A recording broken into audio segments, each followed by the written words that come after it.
Hello student, आज हम पढ़ेंगे ज्योग्राफी में chapter second natural resources. Natural resources are three type: land, soil and water. These are natural resources. अब जब हम नेचुरल रिसोर्सेज की बात करते हैं, land, soil and water are three of most important abiotic natural resource. इन्हें किस form में रखते हैं हम? अबायोटिक नेचुरल रिसोर्स की फॉर्म में। अब क्वेश्चन उठता है, how they are essential to support on life. किस तरह से ये हमारे लिए ज़रूरी हैं ये चीज़ें। और दूसरा, why we need to use them and development them, कि हमें इनके यूज़ करने की क्या ज़रूरत है, इनकी डेवलपमेंट की क्या रिक्वायरमेंट है। तो आप इस चैप्टर में आज यही सब स्टडी करेंगे। फर्स्ट नंबर पे हम लेते हैं अपना लैंड आ रहा है हमारा। लैंड को, land is consider a major resource. इसको एक मेजर रिसोर्स माना गया है। क्यों? क्योंकि जितनी भी ह्यूमन एक्टिविटी हैं वो स्टार्टिंग से लेकर एंशिएंट टाइम से लेकर अब तक लैंड पर ही हुई हैं।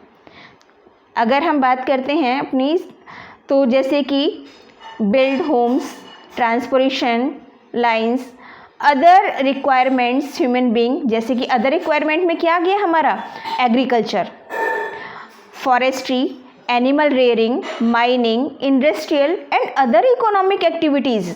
जितनी भी सब दूसरी तरह की एक्टिविटीज़ हैं वो सारी हमारी लैंड पर ही होती हैं। तो ये तो थी हम इसकी इम्पोर्टेंस। दूसरी चीज़, ये अपने फूड और रॉ मटेरियल के लिए भी हमें लैंड पर ही डिपेंड होना पड़ता है। Land provide us with many supports. बहुत सारी चीज़ें हैं जो कि हमें लैंड से ही मिलती हैं। अब हम बात कर लेते हैं land use in India. India से पहले मैं आपको as a reference world use के बारे में बताऊंगी कि वर्ल्ड लेवल पर लैंड को किस तरह से यूज़ किया जाता है और उसका रेशो क्या है ना। किस चीज़ के लिए हम कितने परसेंट जो हमारा लैंड एरिया है उसको, सरफेस को यूज़ करते हैं। तो वर्ल्ड में हमारा एट प्रेजेंट अप्रॉक्सीमेटली अगर मैं आपको बताऊं तो 2 टाइप्स की लैंड होती हैं, एक एरेबल और दूसरा की नॉन एरेबल। तो जो अरेबल लैंड है वो है वहाँ पर 11% वर्ल्ड की अगर हम बात करते हैं। पॉस्चर लैंड वर्ल्ड में कितने हैं? 26%। फॉरेस्ट कितने हैं? 32%। एंड अदर यूजेज, जो अदर चीज़ों में यूज़ होती है वो 31% यूज़ होती है। The land area under cultivation is limited. अब जहाँ पर कल्टिवेशन एरिया किसे कहते हैं, ये इसमें बार बार आएगा। एग्रीकल्चर एरिया, जिस पर हम खेती करते हैं वो ज़मीन, उसको हम क्या बोलते हैं? कल्टिवेटिव एरियाज़। तो ये सारी चीज़ें जो हैं, ये एक्टिविटी किस पर हो रही हैं? ये फिजिकल एक्टिविटी हैं हमारी। तो ये सब किस पर हो रही हैं? लैंड पर। अब हम बात कर लेते हैं land use in India. India में किस तरह से लैंड को यूज़ किया जाता है। तो सबसे पहले हमें एरिया पता होना चाहिए कि हमारे इंडिया के पास कुल कितना एरिया है। तो इंडिया की बात करते हैं हम, इंडिया में हमारा है 328.7 मिलियन हेक्टेयर। कुल इतनी ज़मीन है हमारे इंडिया के पास। यूटिलाइज्ड कितनी हो रही है हमारी, यानी कितनी ज़मीन का हम यूज़ कर रहे हैं, तो वो है हमारा 307.8 मिलियन हेक्टेयर। इसको हम यूज़ कर रहे हैं। अब हमारे आते हैं इसमें लैंड यूज़ पैटर्न, कि इंडिया में जैसे मैंने आपको बताया था परसेंटेज वाइज वर्ल्ड का, तो सेम एज इंडिया का भी निकलता है। अगर हम इंडिया की बात करते हैं land use pattern in India, तो नेट सोन एरिया। अब नेट सोन एरिया क्या कहलाता है हमारा? Agriculture area. तो एग्रीकल्चर कितने परसेंट पे होती है हमारे? अब इसका निकालते रहेंगे हम। ये हमारा मेन है कि इसमें कितने परसेंट क्या चीज़ के लिए हमने रखा है।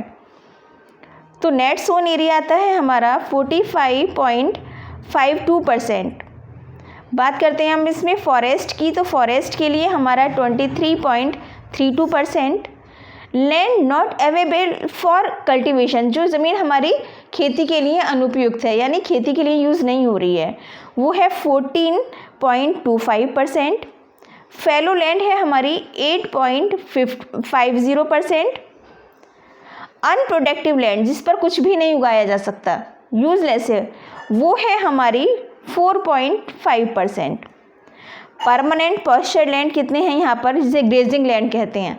पॉस्चर लैंड और ग्रेजिंग लैंड का किसको कहा जाता है, जहाँ पर एनिमल्स रेयरिंग करते हैं, एनिमल्स घास चरने जाते हैं उस जगह को, तो वो है हमारा 3.33%।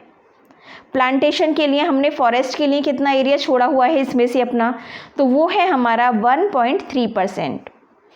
ये जो इंडिया का जो मैं आपको बता रही हूँ, ये 2018 के अकॉर्डिंग बता रही हूँ आपको, जो फिगर मैंने बताई है आपको, ये आपकी प्रेजेंट अभी की नहीं है 2021 की, ये हमारी 18 की है जो मैंने आपको फिगर बताई है।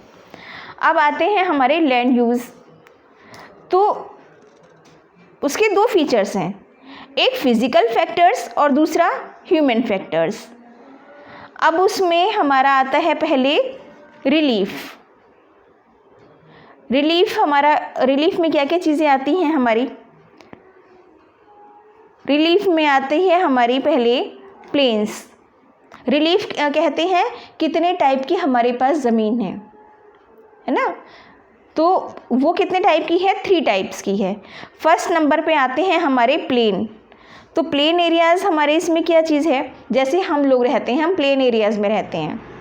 अब क्या क्वालिटी है प्लेन एरिया की, plain areas are suitable for human habitation. Human habitation के लिए, हमारे रहने के लिए बहुत अच्छी हैं। दूसरा, are easier for travel and food production. Food production के लिए यानी हमारे एग्रीकल्चर के लिए भी सुटेबल हैं और ट्रैवल के लिए भी बहुत इजी हैं प्लेन एरियाज़।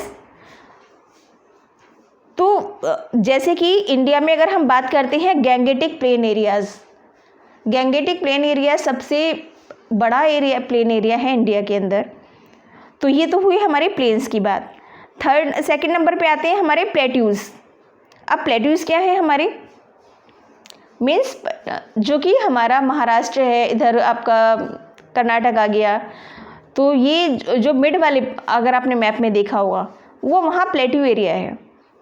तो प्लेट्यूज़ एरिया किस चीज़ के लिए है, फेवरेबल फॉर सेटलमेंट, हमारे रहने के लिए बहुत अच्छी हैं। दूसरा, ट्रांसपोर्ट के लिए अच्छी हैं, कम्युनिकेशन के लिए अच्छी हैं हमारे प्लेट्यूज़ एरिया। और सबसे बड़ी चीज़ क्या है इनकी quality, rich source of mineral. जितने भी हमारे मिनरल्स होते हैं, मेटलिक मिनरल्स हुए, हमारे फॉसिल फ्यूल्स हुए, तो ये सारे हमारे कहाँ पर मिलते हैं, प्लेट्यूज़ एरिया में। जैसे कि इंडिया का कौन सा फेमस है, डेक्कन प्लेट्यू। आपने ज्योग्राफी में लास्ट ईयर भी पढ़ा था कि जो आपका डेक्कन प्लेट्यू है वो काफ़ी बड़ा है, उसके बारे में। अब इसमें थर्ड नंबर पे आते हैं हमारे रिलीफ में माउंटेन्स।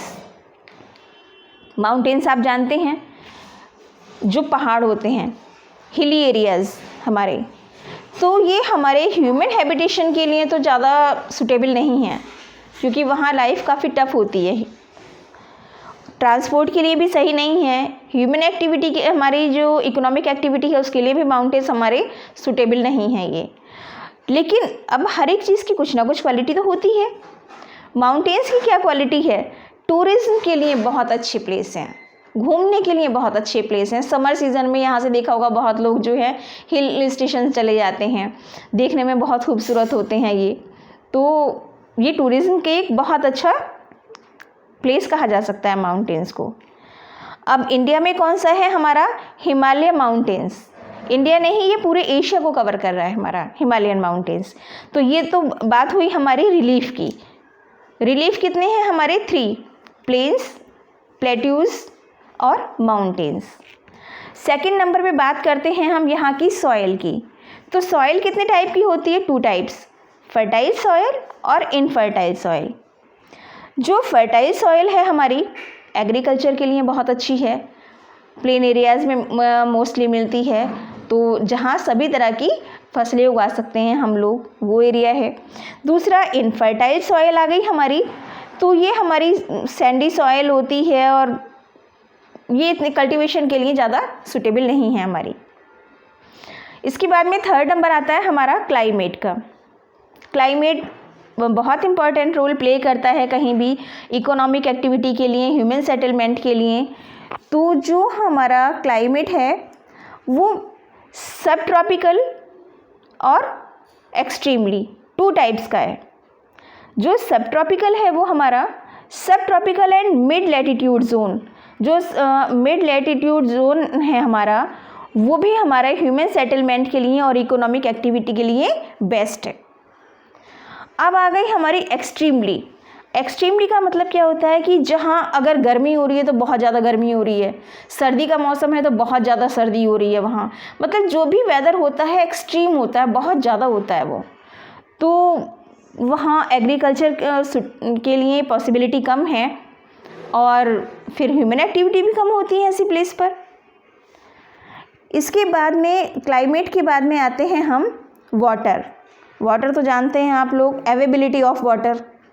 वाटर तो इसेंशियल नीड में है हमारी, इसके बिना तो हम जी ही नहीं सकते। अगर आपने हिस्ट्री में देखा होगा तो जितनी सिविलाइजेशन डिस्ट्रॉय हुई हैं लैक ऑफ वाटर, पानी की कमी की वजह से, है ना। तो अब जो है हमारा वाटर का मेन सोर्स क्या है? रेनफॉल। तो जिन प्लेस पर बहुत ज़्यादा रेनफॉल होती है, वेरी हाई होती है, वेरी लो, तो वो प्लेस भी हमारे सुटेबल नहीं होते इकोनॉमिक एक्टिविटी के लिए ना। तो ये सारी चीज़ें जो मैंने आपको बताई, डिस्कस की आप लोगों के साथ में, ये डिपेंड करती हैं कि ह्यूमन बीइंग का सेटलमेंट किस प्लेस पर ज़्यादा होगा। ह्यूमन बीइंग वहाँ होगा तो इकोनॉमिक एक्टिविटी वहाँ ज़्यादा होगी, इकोनॉमिक एक्टिविटी होगी तो ट्रांसपोर्ट वहाँ ज़्यादा होगा।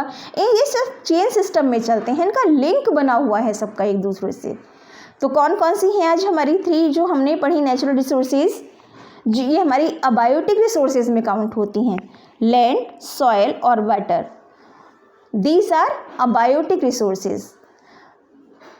और नेक्स्ट वीडियो में हम लोग देखेंगे ह्यूमन फैक्टर्स क्या हैं। आज हमने फिजिकल फैक्टर्स के बारे में डिस्कस किया और नेक्स्ट वीडियो में हम लोग जो हैं इसकी ह्यूमन फैक्टर्स के बारे में। इसी तरह की वीडियो देखने के लिए गाइज आपकी मिस ना हो तो प्लीज़ इस चैनल को सब्सक्राइब ज़रूर कर लीजिए ताकि आपको सारी वीडियो टाइम से मिलती रहें।